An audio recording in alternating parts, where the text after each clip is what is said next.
چل دیے تم آنکھ میں اشکوں کا دریا چھوڑ۔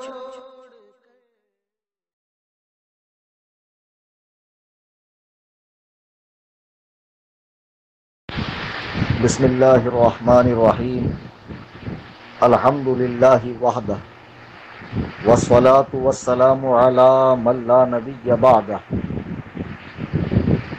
رفیقان محترم، دوستان گرامی، میں فقیر محمد کلیم حنفی رضوی آج میرے ساتھ ایک عجیب و غریب واقعہ پیش آیا 13 اپریل 2020 کو۔ اب میں اس واقعے کو بالتفصیل یا اس شخص کے حوالے سے جس کے ذریعے میری دل آزاری ہوئی ہے، دل شکنی ہوئی ہے، اس کا نام و پتہ ظاہر نہیں کرنا چاہتا ہوں، چونکہ بہرحال وہ ایک مسلمان ہے اور سنی ہے۔ بس اللہ سبحانہ و تعالیٰ سے اس کے لیے نیک توفیق کی دعا کرتا ہوں کہ مولا تعالیٰ اسے عقل سلیم عطا کرے۔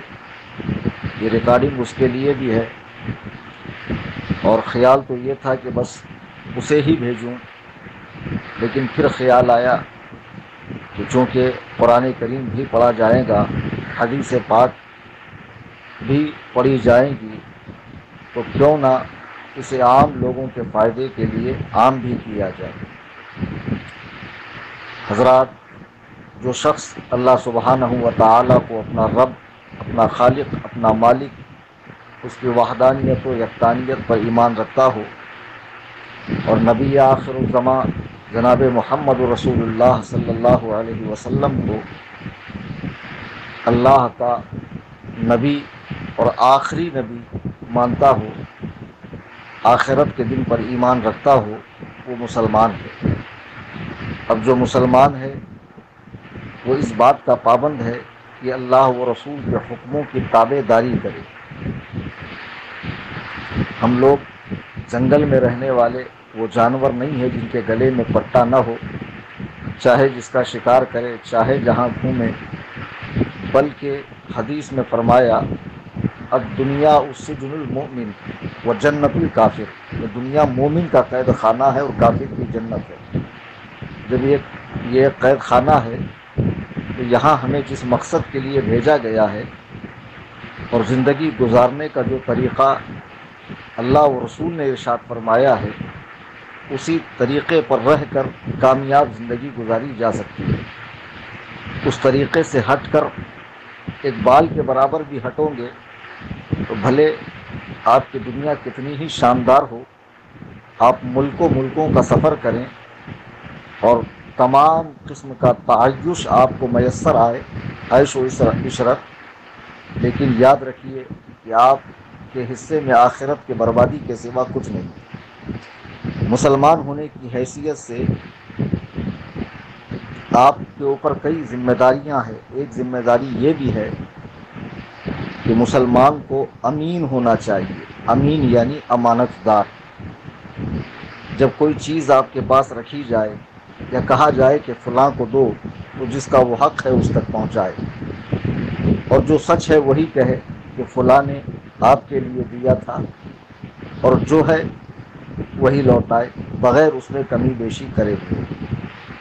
یا کوئی آپ کے پاس کوئی چیز رکھے کہ میں فلاں وقت کے بعد آپ سے لوں گا، تو آپ کے اوپر یہ ضروری ہے کہ آپ وہ چیز جس حالت میں ہے اسی حالت میں اسے لوٹائے۔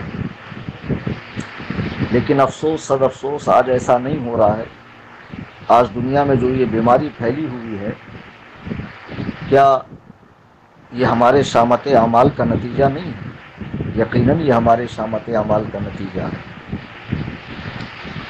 ہمارے گناہوں کا سلسلہ اس قدر آگے بڑھ گیا ہے کہ ہم لوگوں کو احساس ہی نہیں ہے کہ ہم قعر مذلت میں جا رہے ہیں، ذلت کے گڑھے میں جا رہے ہیں، مسلسل اللہ اور رسول کی نافرمانیاں کر رہے ہیں۔ میرا آج کا جو عنوان ہے وہ صرف امانت کے حوالے سے ہے، امانت میں خیانت کرنا۔ خیانت کا مطلب یہ ہے کہ کوئی چیز آپ کے پاس رکھی جائے، آپ اس میں کمی بیشی کریں، یا جس کو دینے کے لیے کہا جائے اسے نہ دے، یا جس کے نام سے ہے اس کا نام ظاہر نہ کر کے اپنا نام روشن کرنا یا اپنا نام ظاہر کرنا کہ یہ میری طرف سے ہے، یہ خیانت ہے۔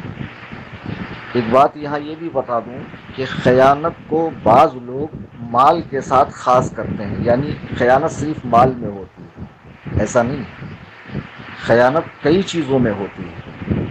مثلا آپ کوئی تنظیم چلاتے ہیں، مسجد کے ٹرسٹی ہے یا کمیٹی، محلے کی کمیٹی ہے، آپ کا جو آپس میں مشورہ ہوتا ہے، رائے ہوتی ہے، اس میں جو باتیں ہوتی ہے وہ بلا اجازت باہر آ کر شیئر کرنا، یہ بھی خیانت کرنا ہے۔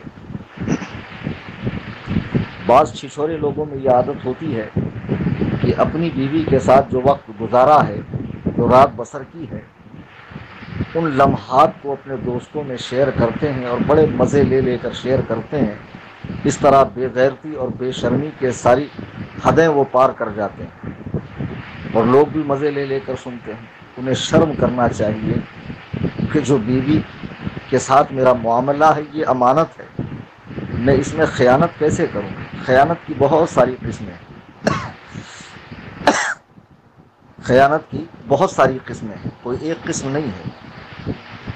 آج لوگ دھڑلے سے خیانت کر رہے ہیں، یقیناً یہ قیامت کی نشانیوں میں سے ہے، چونکہ اللہ کے حبیب نے فرمایا قرب قیامت لوگ امانت میں خیانت کریں گے۔ امانت دار ہونا یہ ایماندار ہونے کی نشانی ہے۔ امانت ایمان کا جزو لا ینفک ہے، جدا نہ ہونے والا حصہ ہے۔ ذرا غور کیجئے نبی کریم صلی اللہ علیہ وسلم کی حیات طیبہ کے وہ 40 سال اعلان نبوت سے پہلے کے، اور جب آپ جبل فاران سے کہتے ہیں یا معاشر القریش، اے قریش کے لوگوں جمع ہو جاؤ، لوگ جمع ہو گئے، تو آپ نے سب سے پہلا سوال کیا کیا تھا؟ میرے بارے میں کیا خیال ہے؟ لوگوں نے یہی تو کہا تھا کہ آپ صادق اور امین ہیں، ہمیشہ سچ بولتے ہیں اور امانت میں کبھی خیانت نہیں کرتے ہیں۔ یہ تمام قریش کے لوگوں نے یک زبان ہو کر کہا تھا کہ آپ صادق ہیں اور امین ہیں۔ یہی حال صحابہ کرام کا تھا، یہی حال ائمہ مجتہدین کا تھا۔ امام اعظم ابو حنیفہ رضی اللہ تعالیٰ اور وقت وصال اپنے صاحبزادے کو فرماتے ہیں کہ میرے پاس لوگوں کی 5 کروڑ کی امانت ہے، جب میں دنیا سے چلا جاؤں تو ہر تھیلی پر نام لکھا ہے جس کی امانت ہے اسے لوٹا دینا۔ آج جن بزرگوں کا ہم نام لیتے ہیں، نعرہ لگاتے ہیں، ان کے آراز کرتے ہیں، ان اولیاء اللہ کی محبت کا دم بھرتے ہیں، آخر ان کی زندگی، ہماری زندگی، ان کی زندگی کا عملی نمونہ کیوں نہیں ہے؟ ہم ان کی باتوں پر عمل کیوں نہیں کرتے؟ یہ صرف زبانی محبت، زبانی جمع خرچ کیوں ہے؟ میرے بھائیوں، یقین جانیے کہ جو امانت دار نہیں ہے وہ ایماندار نہیں ہے، یعنی اس کے اندر ایمان نہیں ہے۔ اور یہ بات میں نہیں کہہ رہا، اللہ کے حبیب علیہ الصلاۃ والسلام ارشاد فرماتے لا ایمان لمن لا امانت له، جس میں امانت داری نہیں ہے اس میں ایمان نہیں ہے۔ ولا دین لمن لا عہد له، اور جس شخص میں وعدے کو پورا کرنے کی صلاحیت نہیں ہے وہ اس میں دین نہیں ہے۔ اللہ اکبر کبیرہ، یعنی جو امانت میں خیانت کرتا ہے وہ صاحب ایمان نہیں ہے۔ اور صرف اتنی بات نہیں بلکہ قرآن مجید میں اللہ سبحانہ و تعالیٰ ارشاد فرماتا ہے ان اللہ لا یحب الخائنین، کہ اللہ خیانت کرنے والوں کو پسند نہیں کرتا ہے، خیانت کرنے والوں کو پسند نہیں کرتا ہے۔ آج دنیا بھر میں جو حالات ہیں، غریب مسلمان جو پریشان ہیں، ان کے لیے کئی ساری تنظیمیں اعلان کرتی ہے کہ آپ ہمارے پلیٹ فارم سے غریبوں کی مدد کریں۔ جو ہمارے ہندوستانی، پاکستانی، بنگلہ دیشی سنی بھائی بیرون ملک میں روزگار کما رہے ہیں، وہ اپنا پیٹ کاٹ کر بجائے اپنے گھر بھیجنے کے ایسی تنظیموں کو پیسہ دیتے ہیں کہ آپ ہمارا پیسہ غریبوں کے لیے استعمال کریں۔ اور جو لوگ اس میں دھاندلی کرتے ہیں، ڈنڈی مارتے ہیں، کیا انہیں اللہ کا خوف نہیں ہے؟ کیا وہ یہ سمجھے ہیں وہ آب حیات پی کر آئے ہیں، وہ عمر خضری لے کر آئے ہیں؟ ان کو مرنا نہیں ہے، قبر کے حوالے نہیں ہونا ہے، نکیرین کا سامنا نہیں کرنا ہے، اللہ کے حضور پیش نہیں ہونا ہے؟ اللہ کا خوف ان کے دلوں میں کیوں نہیں ہے جو لوگوں کے زکوٰۃ سے، لوگوں کی زکوٰۃ سے، صدقات سے، فطرے سے کھلواڑ کر رہے ہیں؟ اور بجائے اس کے کہ اس کو مستحقین تک پہنچائے، لوگ اپنے مصرف میں لے کر آ رہے ہیں۔ کچھ ایسی باتیں میرے سامنے آئی ہے اور واقعی میرا دل دکھا ہے. آخر یہ کام کیوں کر رہے ہو آپ؟ چھوڑ دو، کوئی دوسرا ذریعہ معاش تلاش کرو. جب لوگ آپ پر بھروسہ کرتے ہیں تو ان کے بھروسے کو توڑو مت. وہ نہیں دیکھ رہے ہیں، اللہ تو دیکھ رہا ہے. وہ تو دیکھ کر بھول جائیں گے سال 2 سال میں، لیکن وہاں تو سارا کا سارا سیو ہے. اور قیامت کے دن سب کے سب آپ کے سامنے پیش کیا جائے گا. جو آپ کر کے بھول چکے ہیں وہ بھی آپ کے سامنے لایا جائے گا. آپ کے ہوش اڑ جائیں گے اپنا نامہ اعمال دیکھ کر. اللہ کے بندوں، خدا کے لیے ہوش میں آؤ، اس قسم کی حرکتیں بند کرو.